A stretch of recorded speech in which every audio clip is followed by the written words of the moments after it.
मेरे class 10th के students, पिछले वीडियो में हमने आपको मेटलर्जी का फर्स्ट स्टेप बताया था, कंसंट्रेशन ऑफ ओर।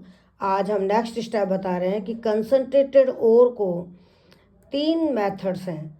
एक मेथड है एक्टिविटी सीरीज की, जो हाईली रिएक्टिव मेटल्स हैं, जो टॉप पे आई थी, उन जो हैलाइड के रूप में मिलते हैं उनके लिए है। सेकंड मेथड उन मेटल्स के लिए है जो मीडियम रिएक्टिविटी के हैं, जो एक्टिविटी सीरीज में बीच की हैं। और तीसरे में वो मेटल्स हैं जो नोबल मेटल्स हैं या जो लीस्ट रिएक्टिव हैं। तो ये हमने एक्टिविटी सीरीज का वीडियो भी पहले शेयर कर दिया है।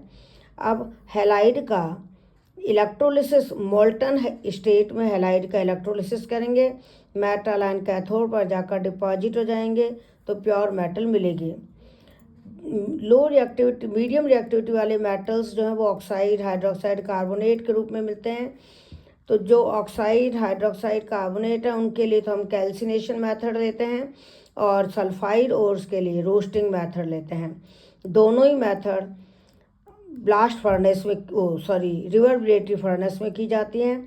कैल्सिनेशन तो लिमिटेड एयर में हीट किया जाता है और रोस्टिंग में एक्सेस ऑफ एयर में हीट किया जाता है। दोनों ही मेथड्स में ओर ऑक्साइड में बदल जाता है। इस ऑक्साइड को रिडक्शन करते हैं अलग अलग मेथड से, जिससे मेटल मिलती है, और मेटल का फिर प्यूरिफिकेशन या रिफाइनिंग किया जाता है। लो रिएक्टिविटी वाली जो मेटल्स हैं, जो एक्टिविटी सीरीज में सबसे नीचे आती हैं, उनके लिए वो सल्फाइड के रूप में मिलती हैं।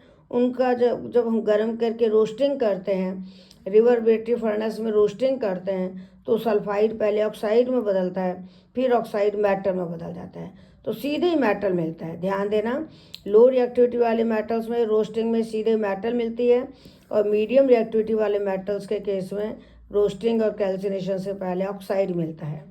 यहाँ हमें रिडक्शन करना पड़ता है, यहाँ रिडक्शन की ज़रूरत नहीं है, सीधे ही मेटल मिली, उसको इलेक्ट्रोलिटिक मेथड से रिफाइनिंग करते हैं, इलेक्ट्रोलिटिक रिफाइनिंग, उससे प्योर मेटल मिलता है। तो ये आज हमारा टॉपिक है, इसको पढ़िए, कोई दिक्कत हो तो कमेंट में लिखिए। All the best, thank you.